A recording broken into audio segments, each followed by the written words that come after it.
ஐயா துணை அகில ஜோதி ஆன்மீக சேனல் நேர்கள் அனைவருக்கும் வணக்கம். சென்ற பதிவினுடைய தொடர்ச்சியை இப்போது அறிவோம். குட்டையெடுத்து மண் சுமக்க மாட்டோம் என்று சான்றோர்கள் கூறியதை கேட்டு கோபமடைந்த சோழ மன்னன், நான் சொன்ன வேலையை செய்யாமல் எனக்கு புத்திமதியா கூறுகின்றீர்கள், இப்பொழுது பார் என்று கூறிவிட்டு தன்னுடைய தளபதிகளிடத்திலே இவர்களை வேலை கொள்ளுங்கள் என்று கர்ஜித்தான். அவர்களும் சான்றோர்களை வேலை கொள்வதற்காக வளைந்தார்கள். ஆனால் அவர்களின் பக்கத்திலே கூட நெருங்க முடியவில்லை. அடுத்ததாக யானைகளை கொண்டு வந்து சான்றோர்களை வளைந்தார்கள். அப்பொழுதும் அவர்களால் சான்றோர்களை ஒன்றும் செய்ய முடியவில்லை. கோபமடைந்த சோழ மன்னன் தனது பட்டத்து யானையின் மீது ஏறி வந்து சான்றோர்களை பிடிக்க முயன்றான்.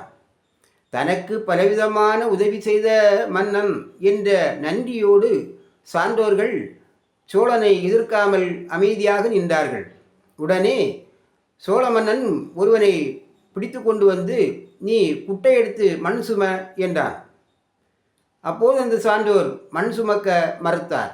உடனே தனது வேலை ஆட்களை கொண்டு ஒரு பெரிய குழி ஒன்றை, கழுத்தளவு ஆழமுள்ள குழி ஒன்றை வெட்டி அதிலே பிடித்து கொண்டு வந்த சான்றோரை நிற்க வைத்து கழுத்து அளவுக்கு மண் கொண்டு நிறுத்தி வைத்துவிட்டு அந்த சான்றோருடைய தலையிலே ஒரு குட்டை நிறைய மண்ணையும் வாரி வைத்துவிட்டு கூறுவான், ஏ சான்றவனே, நீ குட்டை எடுத்து மண் சுமக்க மாட்டேன் என்று கூறினாயே, இப்பொழுது உன் தலையில் குட்டை நிறைய மண் இருக்கின்றதே என்று பரிகாசம் செய்துவிட்டு தன்னுடைய பட்டத்து யானையின் காலால் சான்றோர்களின் தலையை இடறச் செய்து கொண்டு விட்டான்.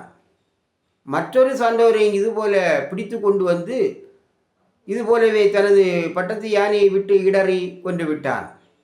சான்றோர்களுக்கு ஏற்பட்ட இக்கொடுமையை அறிந்த வித்யாதர முனிவர் நேராக ஸ்ரீரங்கம் சென்று நாராயணனிடத்திலே முறையிட்டார். தன்னுடைய மக்களை காப்பாற்றுவதற்கு திருவுளங்கொண்ட நாராயணர் கூலிக்கு வேலை செய்பவரைப் போல வேடம் எடுத்துக்கொண்டு வைகை அணை அடைப்பதற்கு சித்தம் கொண்டார்கள். இந்நிலையில் வீட்டுக்கு ஒருவர் வந்து பங்கெடுத்து அணையை அடைக்க வேண்டும் என்ற சோழ மன்னனின் உத்தரவிற்கிணங்க ஒவ்வொரு வீட்டிலிருந்தும் ஒவ்வொரு நபர் வீதம் வந்து அணையை அடைக்கும் பணியில் ஈடுபட்டிருந்தார்கள். அந்த ஊரில் வந்தி என்று ஒரு மூதாட்டி இருந்தாள். நாராயணரின் பக்தையான அவளுக்கு பிள்ளைகள் இல்லை. ஆகவே அவளுடைய வீட்டிலிருந்து அணையை அடைக்கச் செல்வதற்கு ஆள் இல்லாத காரணத்தினால் ஏதாவது கூலி வேலைக்கு ஆள் கிடைப்பார்களா என்று எதிர்பார்த்து கொண்டிருந்தாள்.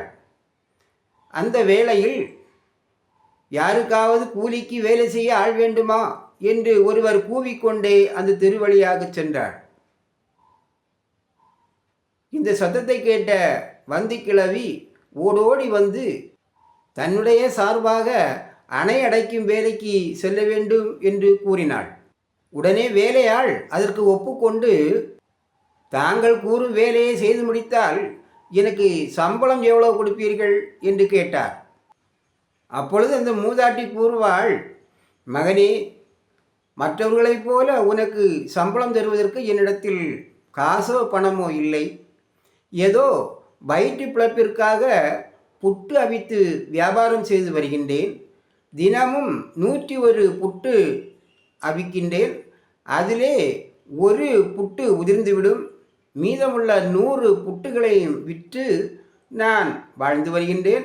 எனவே உதிர்ந்து போகும் புட்டை தவிர உனக்கு சம்பளம் தருவதற்கு என்னிடத்தில் பொருள் இல்லை என்று கவலையோடு கூறினாள்.